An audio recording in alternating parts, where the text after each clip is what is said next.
Why did I agree to this? You see now, right when it says recording in progress, I wish I'd said no. Hi.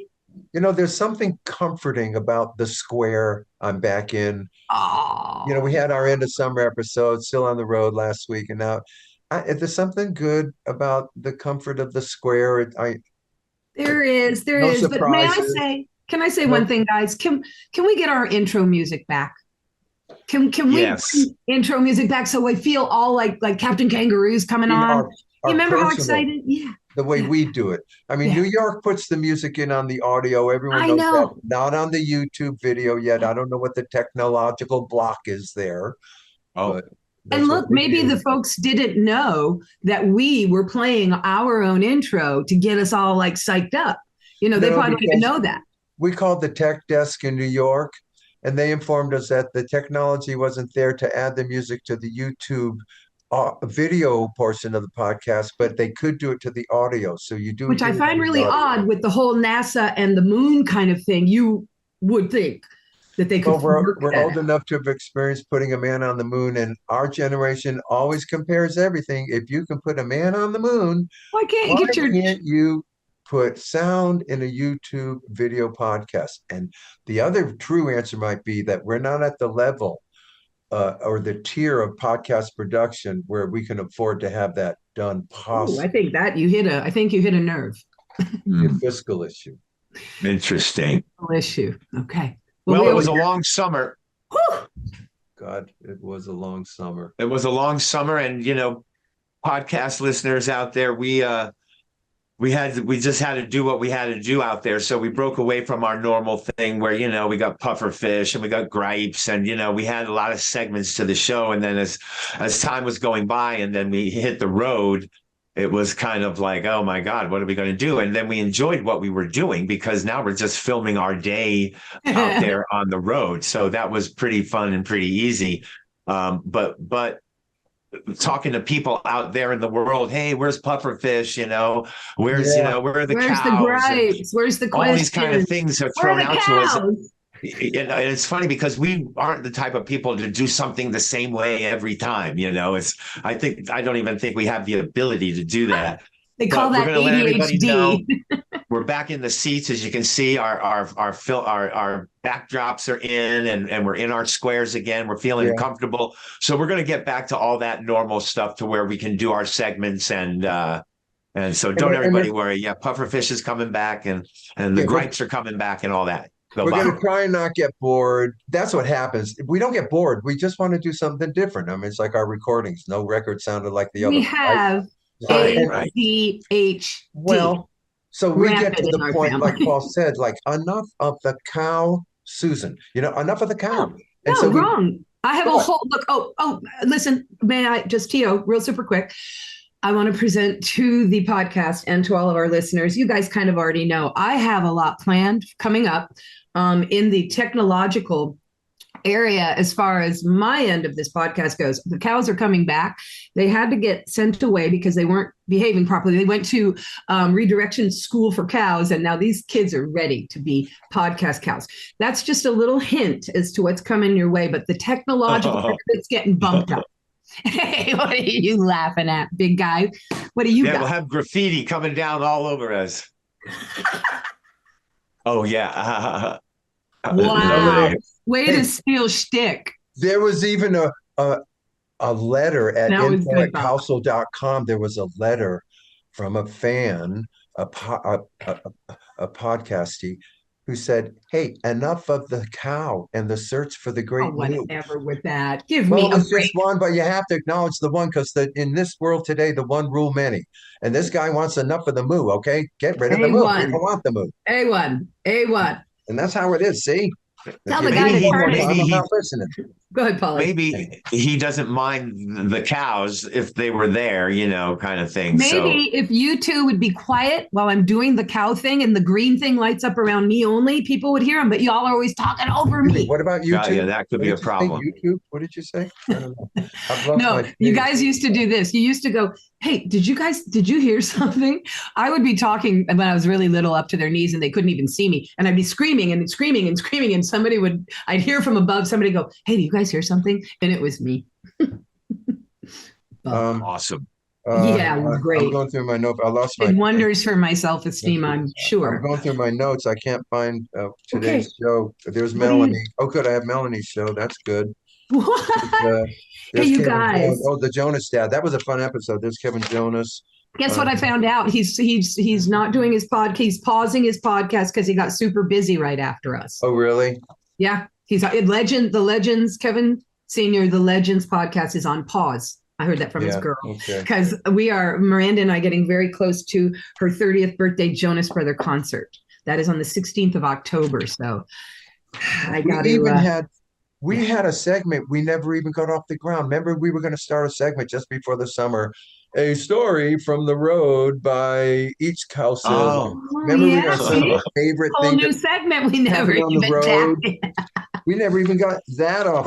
We've told a lot of road stories, y'all. We have, but we haven't done the segment stories. Well, like I said to Paul, like I said earlier, who knows what was in episode 12? We're on episode 108. Y'all guys, we actually know what we're doing here. Look at the way my brothers look right now to me. Okay, the listeners don't know, but Bob and Paul look like Bill Morrow or Anderson Cooper. They're looking at their notes. They're moving in their chairs. It's like I feel like we're really on a TV show when I'm doing this podcast. So if you look at Paul, you look like Anderson, something very important today with CNN right now. There you go. Good journey. Seriously, the Journey guy was great. That was a great interview. Oh my gosh, yeah. Hey, oh no, we already did that too. You guys, we have gigs coming up. Yes. Oh yes, Arlington. Yes, this is going to be this is the show. Yeah. Next week we are coming to Arlington on Friday the 6th. This show will be on Wednesday, so we can talk one more time about Arlington. So folks, the day after tomorrow, or tomorrow if it gets up late. Sometimes we're late with our shows, as you know. Get off your couch and come to Arlington, to the Regent Theater in Arlington, Massachusetts. Yeah, do that. It's 27 miles out of Boston. I mean, don't you want to get off our couch and come in to see you? Don't you want to go to Boston? Jim Sullivan's going to open the show. Yes. Who's Jim Sullivan? You know who Jim Sullivan is in Boston. He's a writer with the Boston Globe. And the cool idea that they came up with was Jim sits and visits with us at 7:00 when the show starts, before the show starts. So that is the new start of the show right there. It'll be kind of like this, only with the guy asking us stuff. What? Yeah, I wonder. So the show starts at 7 normally. Yes. I mean, that's what we've been advertising.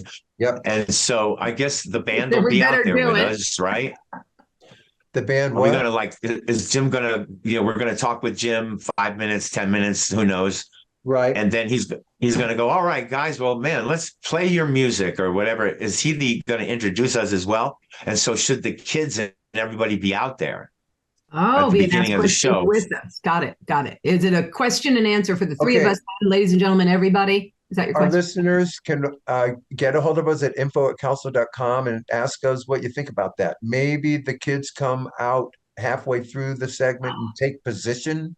And then they can be asked questions too, because a lot of times at meet and greets, y'all, sometimes the peeps will say, hey, we wish the rest of the band was out here. They're packing up. We'd like to talk to them and take pictures with them too. So maybe so. Okay. Who are these people? I feel bad. I'm looking for my notes and I lost them. I think it makes us look like we look like CNN for crying out loud right now. I feel like reporting something. I'm gonna do a little Susan segment right now, you guys. I want to talk about a personal gripe while Bob and Paul look at their notes. Okay, go ahead. Gripe away. Thank you, Bob. I'm doing a gripe, a personal gripe here, just real quick. It's a re-gripe. Okay, I'm revisiting a gripe, and thank you, Paul, for reminding me that. But it's a new gripe because it's a new street light that is strobing. It's strobing again, and it's flashing.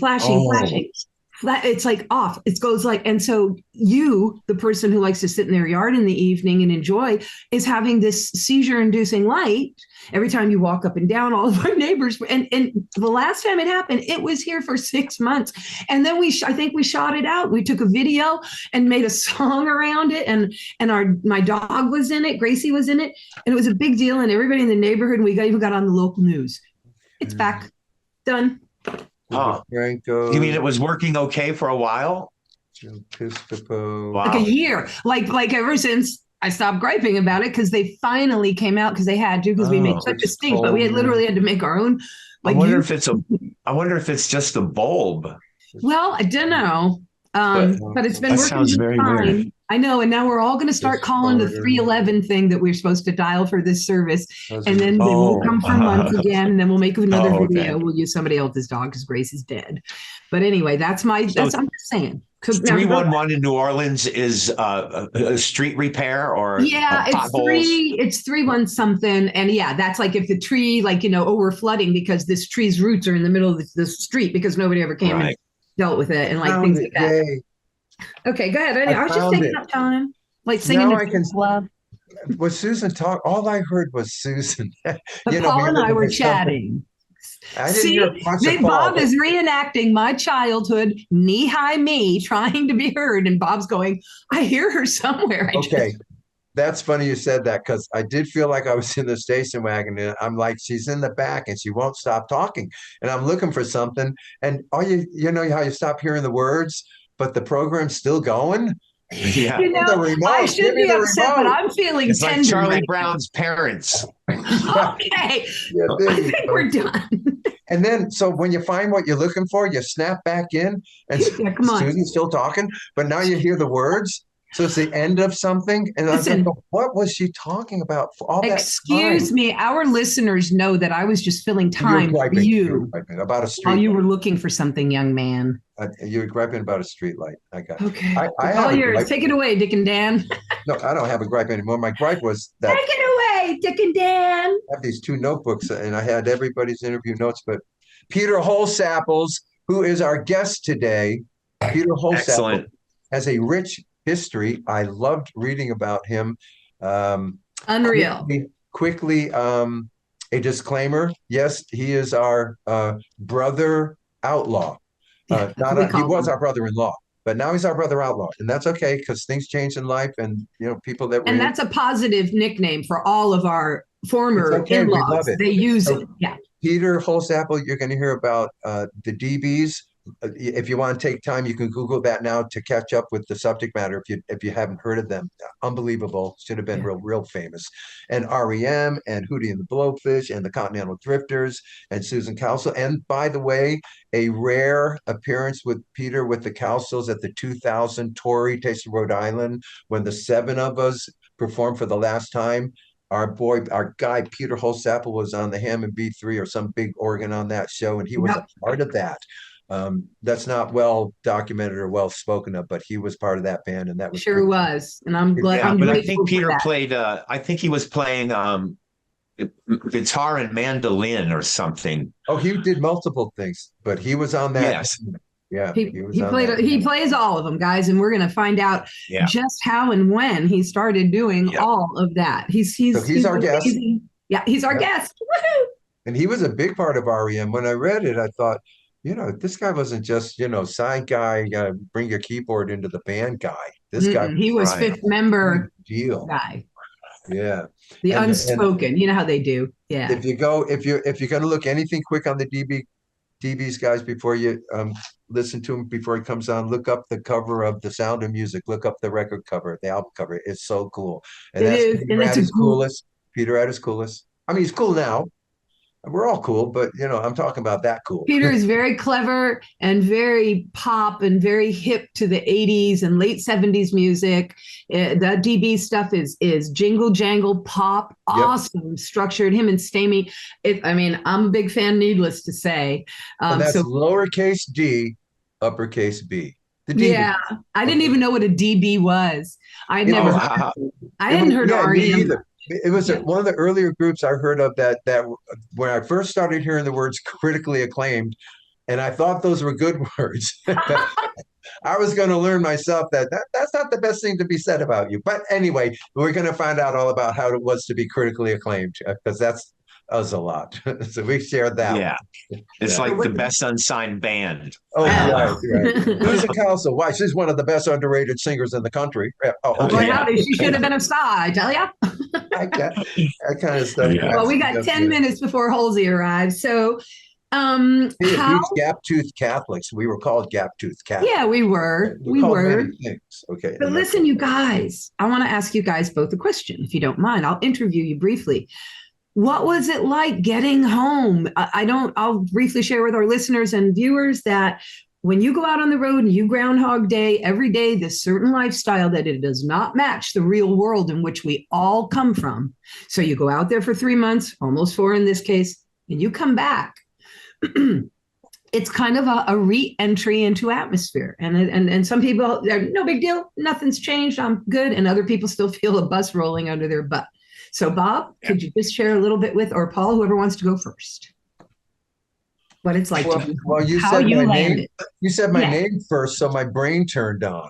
Okay, good. But But what was landing like for you? To be candid, I didn't get to land till after Las Vegas because we really went from the Happy Together tour into Las Vegas, Nevada, into the full band show, a whole different mindset and operation. Let me tell you, folks, that was like, I don't know, that was just a huge shift to do a show like that. Boom, right out of the gate after 5 songs a night. So I went through that.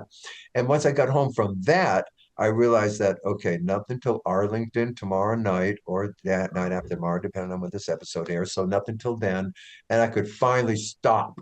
And I mean, have nothing to do but business, moving business forward like we do emails and texts and all that business. And Physically stop. yeah, I got to physically stop.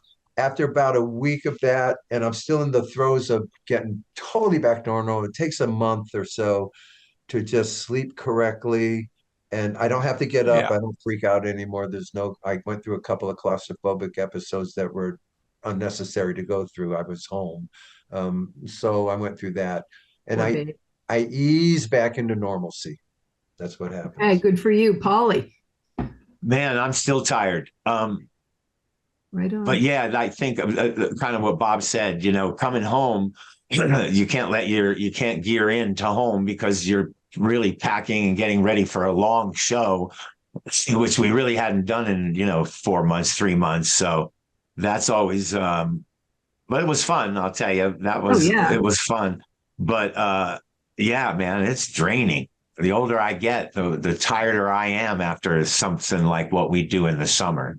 So yeah. Interesting. Thank you for that. And interestingly enough, go ahead, Bob.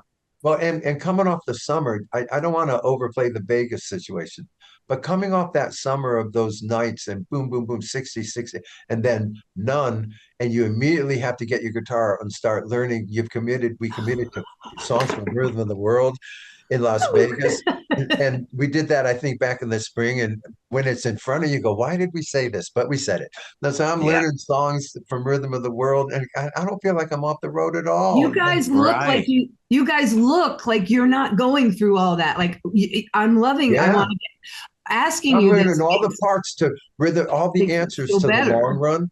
I'm sorry, I got to learn the long run. I get to Vegas. I'm doing the long run, and that's when Brendan finally comes in. Hey, Uncle Bob, I can do those riffs and the verses for you. I could have dropped and kissed his toe, but so if I'd have known that the week I got home, I said, "Hey, Brendan, you got those riffs right for the right."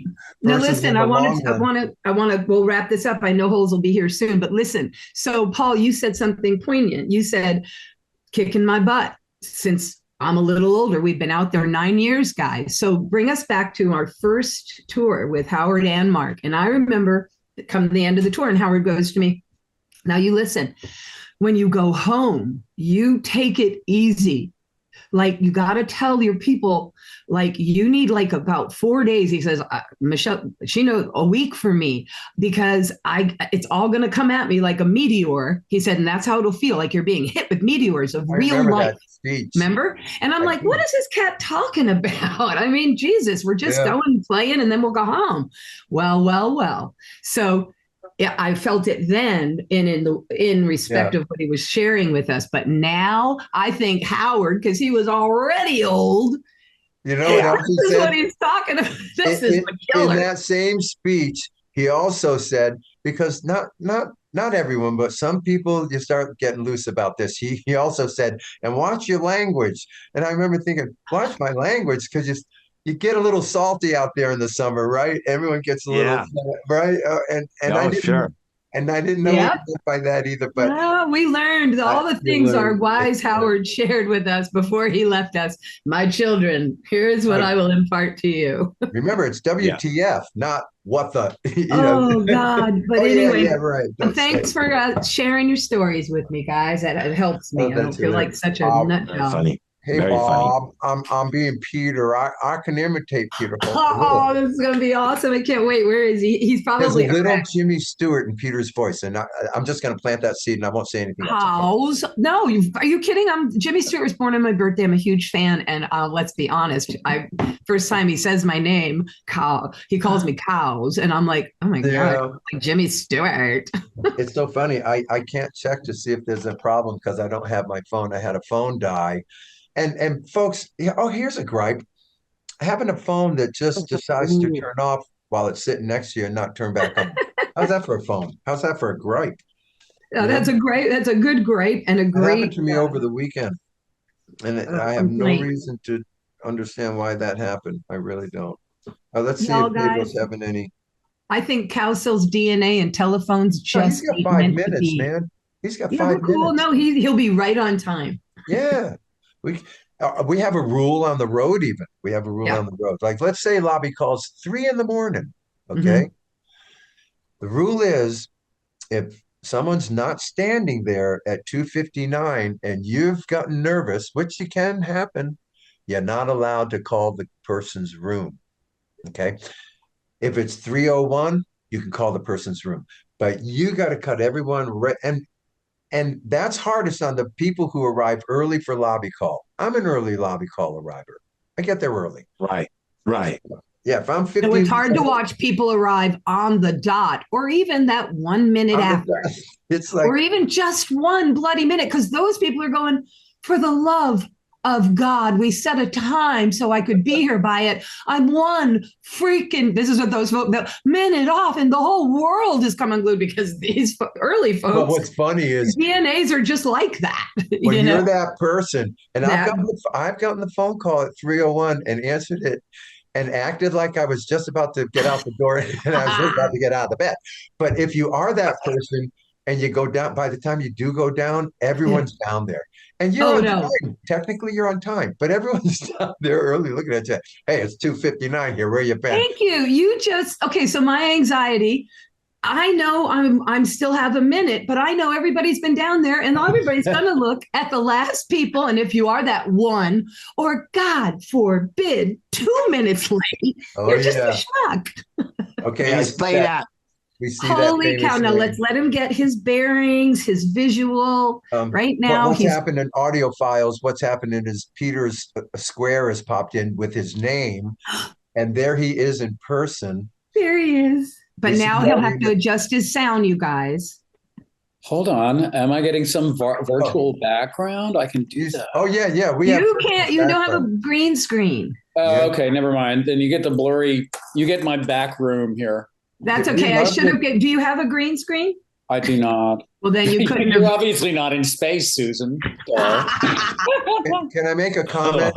Can I make a comment, Peter? A lot of our viewers we're on the YouTube for video. A lot of them love when a person like you comes in your square and a part of your personality is hanging on the wall behind you. I'm just seeing it. Spend a lot of their time listening. Could you move your head this way, sir? Zooming in on your wall, zooming in on that platinum record. Okay, I want to zoom in on those. Those 2 platinum records. I put an S on it, Peter. I said records. Very nice, man. Okay, you're going to introduce. You know what is the most meaningful thing up here, though, is this photograph. What is it? I have that in a frame myself. Oh my goodness! You do? I got that sucker framed. That is nice. We were just talking about all that. That's a 2000er. That's a turn of the century shot. Okay. It's Look true. at the clothes the girls were wearing. Ladies and gentlemen, can we officially say that we would love to welcome Peter Holsapple to the Cowsills podcast? Hi, thank you. It's nice to all. We're going to go down a long road, and we do always start at the beginning, Peter, because it's funny when we all do your research, and yeah, we know you and we know your history, but you want to get some details so you get to watch things you've got online and get caught up with things. And we look at you and we go, hey man, look at this guy. This is awesome.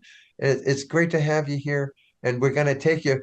All we can get is after 1964, it says Peter was in band since 1964. And then the history takes off. And I'm going, okay, what's the math on that? He's 8 years old. All right. I'm going to have to ask him about that. But Susan, we are really interested in before 1964. But Susan, Correct. go ahead and thank you, Bob. Thank you, Bob. Thank you, Paul. Paul, do you want to even say hi to your outlaw? I said hi. Okay, you guys are good. Well, hello, Mr. Holsapple, and welcome to the Cowsills podcast. Thank you for inviting me. You're very welcome. Now, everybody kind of knows who you are, where you've been, most of the folks listening. But even those folks might not know about your earlier life. Like, not everybody wakes up at 1 year old and decides they're going to be Elvis Presley and goes after it from that point. We're born, we come into the world, we like, we dislike. So what I would like to know, you were born in Old Greenwich, Connecticut, correct? That's correct. Okay. And your parents? Henry Taylor Holsapple and Ann Curtis Holsapple. And were they just regular people? Were they musical? Did they have my mom sang. My mom acted a little bit. But my dad was a Navy commander. Whoa. And commanded an LST in the Second World War in the Pacific. He commanded on LSG? You guys, our dad took alcohol out of torpedoes to drink and probably had lives were lost. And my father-in-law was saving the world. Yeah. We have the Navy in common. I can't believe this. Go ahead. Yeah. Well, yeah, but we didn't, I don't think we had that much in common because by the time I rolled around, I think my brother, who was born in 1945, probably got more of your kind of Navy life. Yeah. I think. But he was more of a Navy brat. He was a banker and a lawyer and did a lot of stuff like that. And then we were living in Connecticut, and he met up with a prep school roommate who was working for Wachovia Bank in Winston-Salem, North Carolina. And they said, you should come down with the family. It's a great opportunity. And so he moved us down there in 1962. Wow. Okay. So you're little Holsey and you're born and mom and dad and Curtis are there. What do you like? Are you drawn to music right away, or are you thinking I'm going to be a dentist, or did you ever? My brother Curtis is playing piano.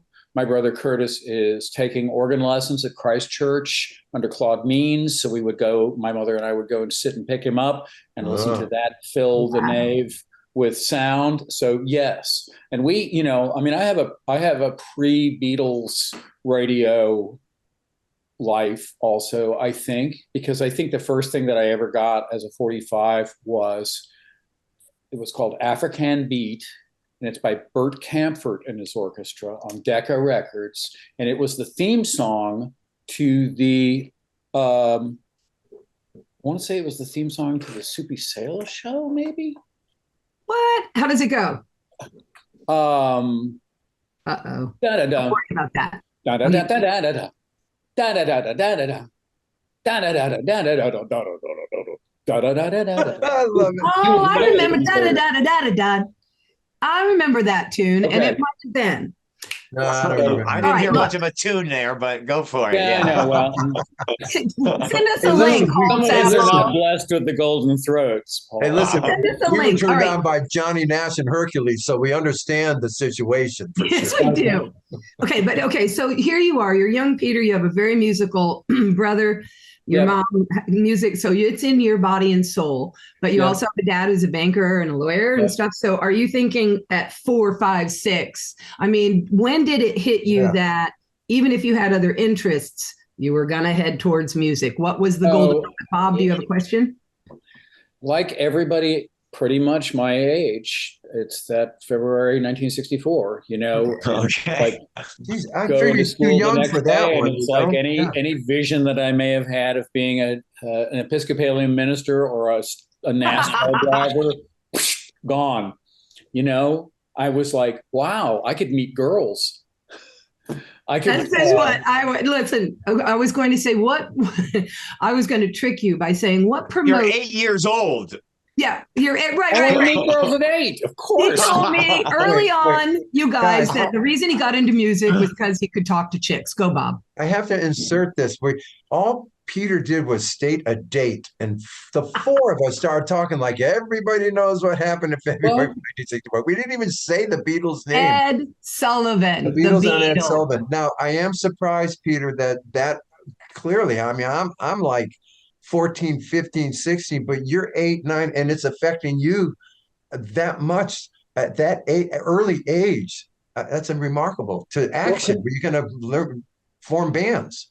Conversely, Bob, I would say it's interesting to me in 2023 that of all of the groups of all of that whole era that have made inroads with young listeners, even kids now, it's the Beatles. Yeah. You know, we bought Miranda 1 when it came out. Yes. You know, that's all the number 1 hits. It's like the Forever Beatles. and ever. So, Mom and Dad. So for sure it's impactful to, I mean, look, Okay. I usually ask everybody, go ahead, Bob. Well, I'm just saying, so I'm watching at 14, I have a band. We have our family band. So this is going to influence like, wow, you're watching at about 8 years old, if not 7, and you're going to have a thought of go out, form a band. Did you know you could sing even at that age? Yes, because I sang in a church choir. And I sang in a church choir, we you're 8 years old. We sang carols at home, you know. Somehow you think this can get you chicks as an 8 Not singing liturgical music, Bob. No, I don't think the stuff that I sang in the Episcopal Church is going to draw me to the any. Beatles. The Beatles. Beatles stuff. Yes. All right, look. Go so, ahead. young man, your People first scream name. when they hear the Beatles, right? Listen, so here you are. Here come the Beatles. Okay, Episcopalian row is over. I'm going to be a Beatle, and I got to get my own band. How does it go? Where's Mom's guitar? Where's Mom's guitar? Mom had a little Silvertone acoustic, and I snagged it. Okay. And I said, "Can I take it to school?" And they said, "Why do you want to take it to school, Peter?" And I said, "Because I want to play for my classmates." "You can't play guitar, Peter." I'm like, "I can play guitar," because I had the Golden Beatles, right? You know, the one with the golden statues of their heads. Yes. Background. So I'd worked. I said, I learned stuff. So I said, wow. They didn't know. You're going to have to play for us first. And so I sat them down and I played The Sound of Music. I played some Beatles songs. I must have played 3 or 4 songs for them. And they're sort of like, okay, you can have the guitar. How old are you? Dude, I didn't know that story. Oh, isn't that a great story? Yeah, man, they wouldn't let me take the guitar unless I proved my point. How old were you at this time? I was 8. Bob, he was already there and ready to roll at 8. Just period. Did you get your experience at the school? Is that going to be your first kind of solo performance?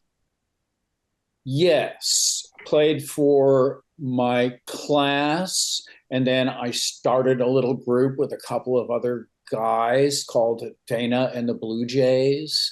They were the two of the guys at the physical fitness camp that didn't beat the crap out of me.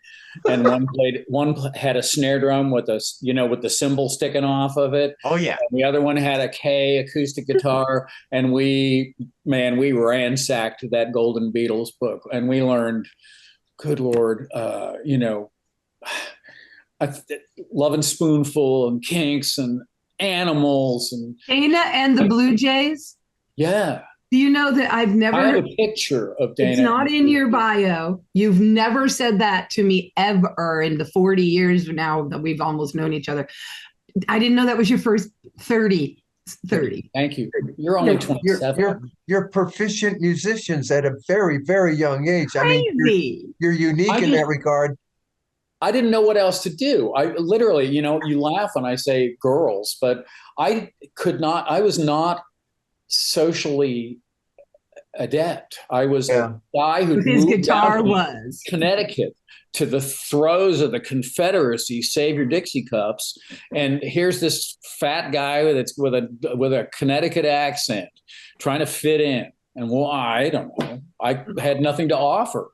You know, I had teachers telling me that if the South had just tried a little harder. You met kindred spirits when you moved to Winston-Salem. Eventually I did, yes. Okay. It took a little while. What happened with the Blue Jays? Take us from the Blue Jays. So here you are nailing it with your new first band. Well, after that, I started playing with a guy who was in my class named Kent Schuyler. And Kent and I were both like at 10, we were starting to get into John Mayall and the Blues Breakers and the Paul Butterfield Blues Band.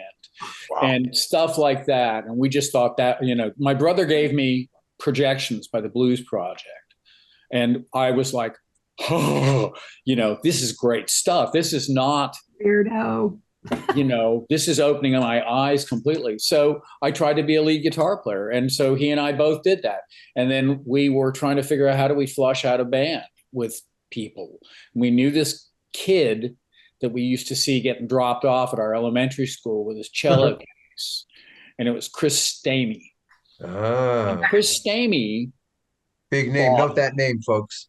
Yes. Chris Stamey. He will figure deeply in the story later. Yes, he will. I'm picturing him with a cello, little Chris. Keep going. Oh yeah, it was about as tall as he was. It was really adorable. And he would like walk into school, and I was like, yeah, cello's not that different from bass. You know, you just tune it fourths instead of fifths. Yeah, but he eventually bought one of those weird Hagstrom basses that have the plastic cover over the top of it. It was like white, and it had a grill between the pickups. And we believe you. Terrible bass, but he bought it and he learned to play it, and we were like, ours. He's ours. He's ours. You can't have him. We've got him. Okay. So we worked him into the thing and started playing more difficult stuff. You know, who's getting you your gear? Who's supporting you? Giving you drums and amps and microphones. Everybody had their own stuff. You know, we sort of worked toward that, I guess. You know, my parents were very good about helping me get stuff. And my grandparents, my grandfather, the general, before he passed away in 1964, bought me a Kent 2-pickup electric guitar. Which I was to get for Christmas, except I spoiled it that year because I broke into the closet where it was and I played it before Christmas. So soon. Nice. Yeah. But no, so okay, so you've got all these bands going, and so a couple of things I want to know. So you're putting the band together as young as you are, and now do you start thinking, well, where can we play? Yeah. Where can we play in public? Well, yes, because it's good that you bring that up, because Winston-Salem had a very vital community of musicians, starting with groups like the Five Royales, the group that dedicated The One I Love, the ones that wrote that. And we had all sorts of R&B stuff in Winston-Salem. Then we had rock bands that would go down and record in Charlotte at Arthur Smith's studio. And we had a very, very healthy group of musicians that started playing in about 62. And the ones that are still alive largely are still playing today. Wow. You know, they were big fish in a small pond. Just like here in New Orleans, man. Well, sort of, yeah. You know, it's like all the guys you find what helps you breathe. Yeah, absolutely. That's where you go. So you guys, can I keep it moving? All right. So you're what's your first real, like, you're thinking, hey, maybe I could parlay this into a job. And also, can we say, and I'd like to ask about, so your parents are buying you, they're helping you, they're encouraging you. Do they know that you want this as a career, or do they think this is a hobby they're encouraging? And when they found out it was a career, would you share with us how they felt about that? Well, my parents were supportive. My parents were absolutely supportive. They also put up with a great deal of emotional trauma from me, I'm sure, the various things that I did over the years. But they were good about the music career. They did want me to be a journalist. I had received an award in high school, writing for our school paper and doing a lot of outside work and getting published in magazines and stuff. And I was seriously thinking that I could do this. I could do this, here's another career I could get rich in. And not a lot of girls though, but not a lot of girls in journalism. Not so many. But the thing was, well, now they are. Go ahead. I took my first journalism course at UNC Carolina in Chapel Hill. And the guy just basically broke it down. He said, if everybody who graduates from UNC, from journalism with a journalism degree this year looks for a job in journalism, a third of them will take all of the jobs that exist. A third of them will take all of the jobs that are already filled, and fully a third will have to work outside of the field. I'm like, so you brought those statistics. Shot at the musician, honest to God, Right, you brought those stats home to mom and dad and went, look. Well, I just, they gave me an electric typewriter as a graduation present. Is that a meaningful gift? I think it's like giving an overweight lady a scale for Christmas. Well, and now I look back and I think if I had left after high school and gone to New York and been up there in 1974 when I graduated from high school, I might have had a different career arc with music, and it would have been an interesting thing.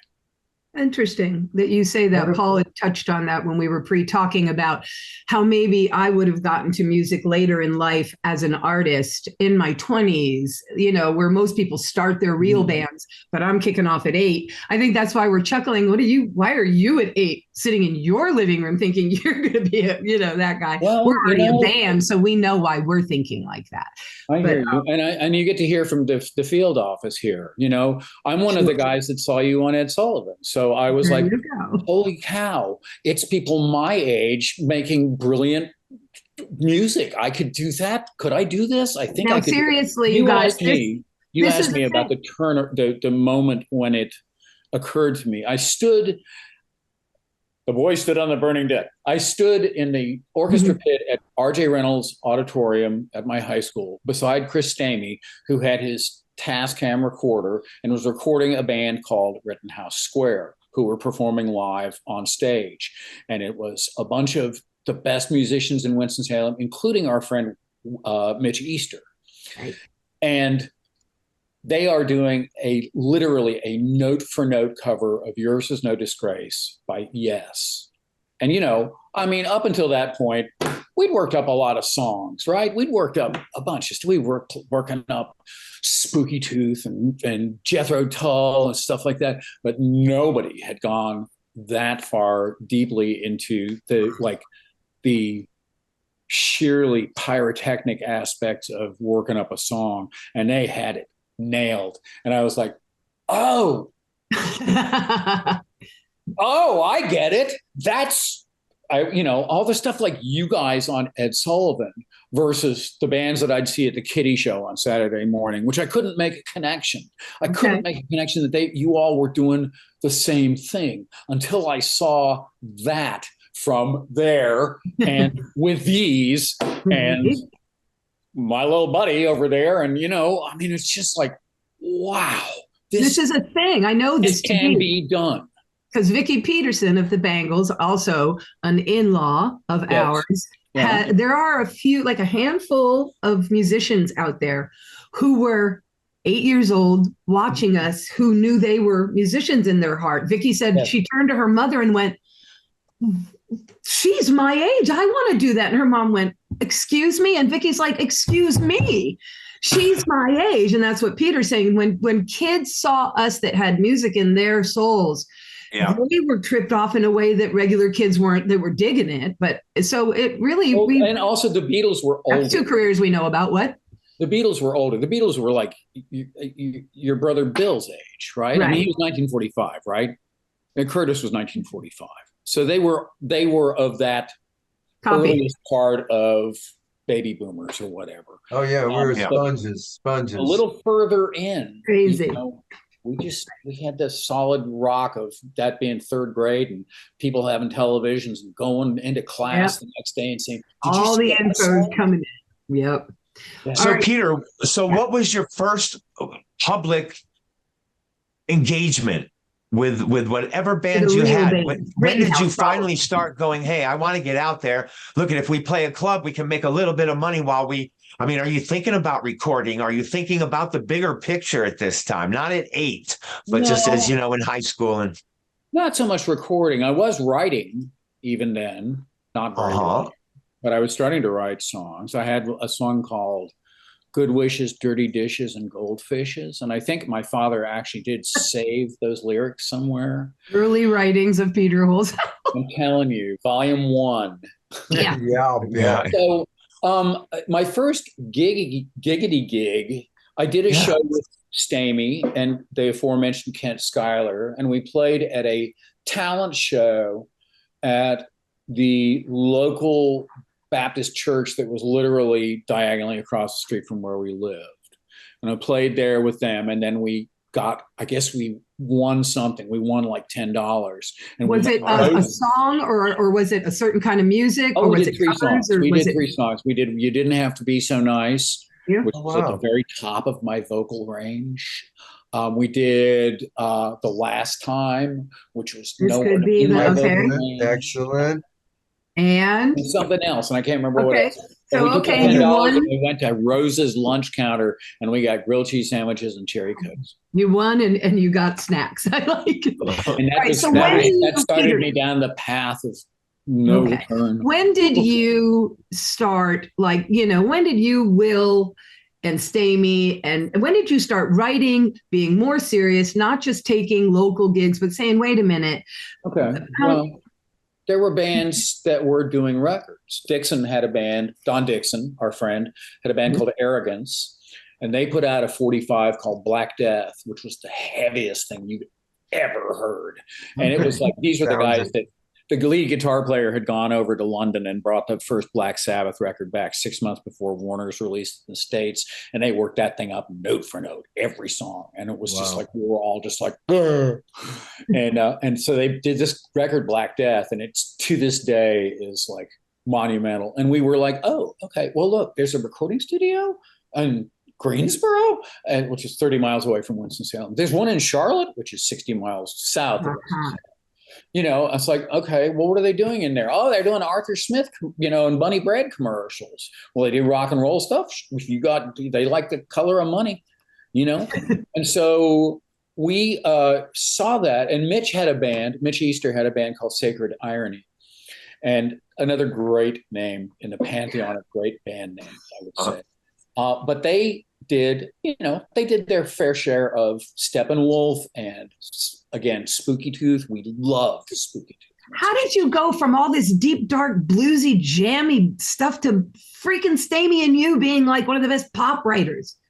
Or is that too big of a jump? A little left turn at Big Star. So okay, all right, keep me going, because I don't know about all this music. Yeah, so all of this stuff was very appealing to us. All of this heavy guitar stuff. We loved The Move.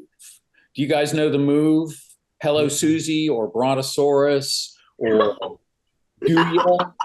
There's a song called Oh my God, this is like all of our dates. Do you know this band? No. Okay. So anyway, so we loved all that stuff. But we saw Mitch's band was writing songs and recording them, and they would take them over to the local WTOB radio station, the AM station, and the disc jockey would actually play it on the air, or they take it over to the Wake Forest station. Wow. 11 o'clock at night at Beacon Light, and they would play it there. And it's like, this is real. You can do this. And so we did that. And then I joined with Chris, the next incarnation of the band Rittenhouse Square in 1972.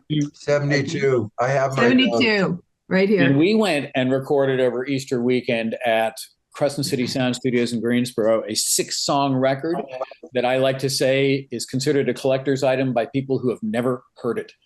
And it was a lot of fun to make. It was the 4 of us, and we rocked it as hard as we could. Original music, covers. Yes. 5 songs by Mitch Easter, 1 song by Peter Holsapple, name misspelled on the label. And it was put out. We actually had it pressed up. The drummer had it pressed up, but instead of getting 100 copies with covers, he got 500 copies with paper sleeves. How many destroyed discs? That'll get the word out. Well, I remember him going around the school and like taking pre-orders for it. Oh my God, I love it. Okay, so we did that. How old are you right there, Peter? How old are you right there? I am 16. I've gotten back. I had a miserable year at prep school, but I did have nice fun playing with Ben Montench up there, so that was good. Who also was the keyboard player for Tom Petty Band. So Bob Dylan again. Yeah. Let's stay right there. In 2 years, you're 18. Now you're going to get out of high school and this little diesel's going to come. This is great. I hope this is true because, on Wikipedia, I believe everything. But this says that you actually released the No Lie is your piece of work, okay? And your big release was on 20 8-track cartridges. So you're telling me that you put your music on 8-track cartridges yourselves. This is your factory at work here. And these are your, he's got one. I was going to ask, do you have one? Yeah, I didn't know what that looked like. Oh my God, it's an 8-track. Look at it. It's an 8-track. There Listeners, Peter's showing us the 8-track of his original. For you audio people, Pete's got a 8-track. Amazing. Now, my 8-track example was the Crosby, Stills and Nash album. I had that on 8-track. An 8-track was your first attempt at getting to play consecutive songs on tape and not have to get up and change anything on the record player. And in your vehicle. Yes. That was key to us and why we did it on 8-track, because that's what all of us had 8-track players. Did you sell out? Yeah. How did it do? So 20? I hope so. Okay. So that was the punk rock band in Winston-Salem. That was the reaction. Okay, punk rock. Okay. That was like moving backward from progressive heavy stuff, and Little Diesel did garage rock. We were like nuggets. Are you going to make your move to New York right about now? No, I better go to college. Mom and Dad want me to go to UNC. I don't.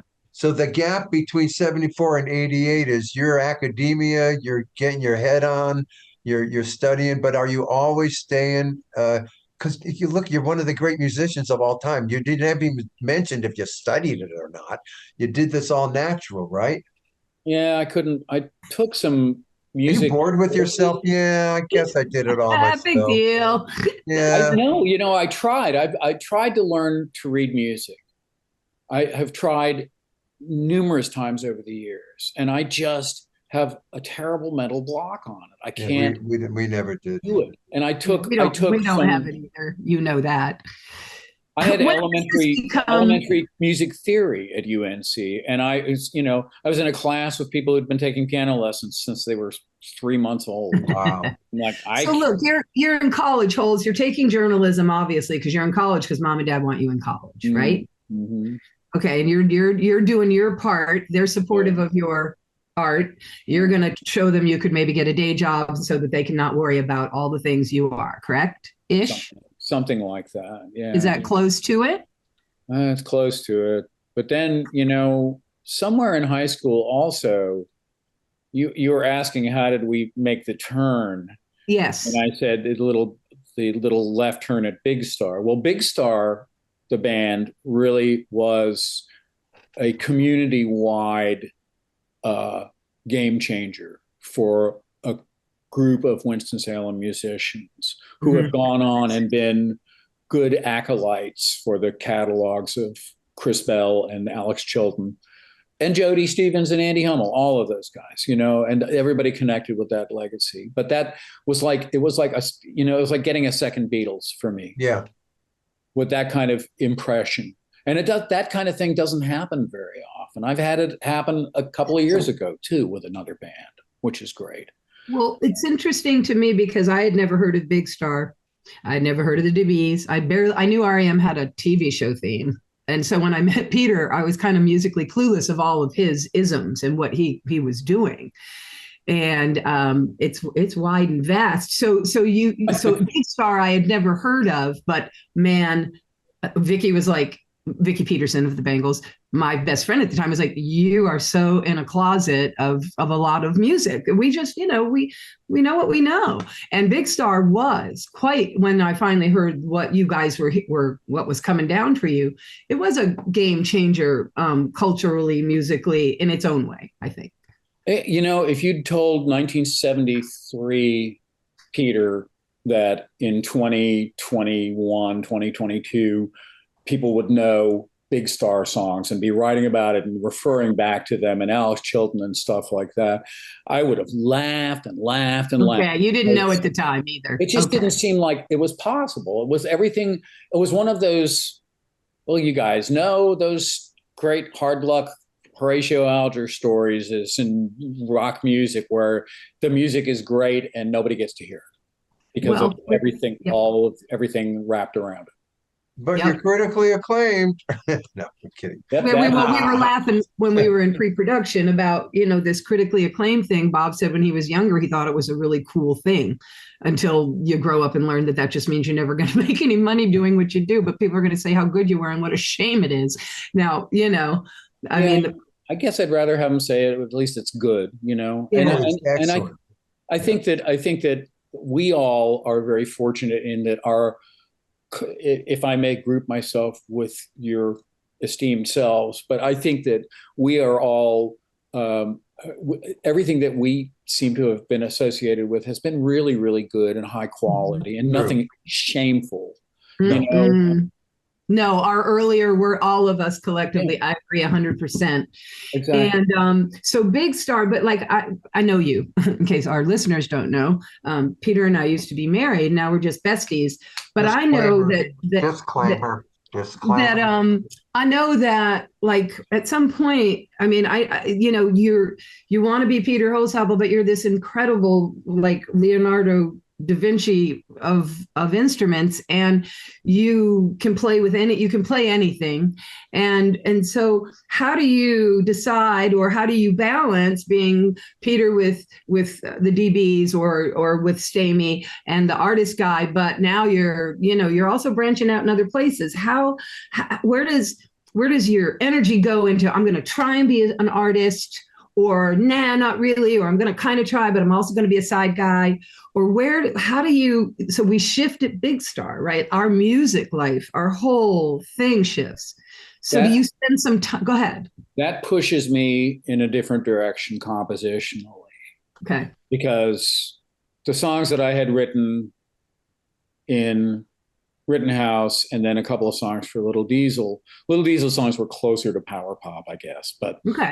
But seriously, the DB stuff, when I first started up there with those guys, and even the stuff that I'd done with Mitch when I was in college, I would go over to Mitch Easter's house in Chapel Hill and record stuff, and he'd play drums and I'd just play everything else. And I was like totally messing around with echo plexes and swinging the bar around with that. And I'm going to interject here one thing. Mitch Easter and he and Don Dixon are going to be a connection for Peter later with R.E.M. because isn't that how you? Okay, just keep going. These are also childhood friends. So childhood friends. They all grew up in Winston Salem, but here we are in Chapel Hill, and Mitch is the undergraduate at Carolina, as am I.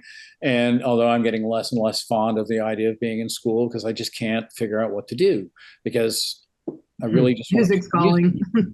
So then I moved to Memphis in search of the Big Star mojo, I guess.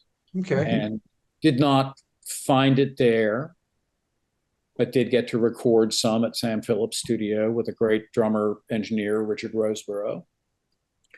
And then I started trying to beat the heat in Memphis by going to the library because the air conditioning was really good there. And I would look at the Village Voice and I'd see ads for Chris Stamey and the DBs. And I was like, do what now? And I was like, I might be in the wrong town, And so I couldn't get a job at a record store until they called me the day before I left. And I left. And I came up to New York and I auditioned to play with my friends, these guys that talk. That's so weird. I didn't know that. Go ahead. Yeah. And I auditioned on keyboards They had an ace tone top one organ, a little red organ.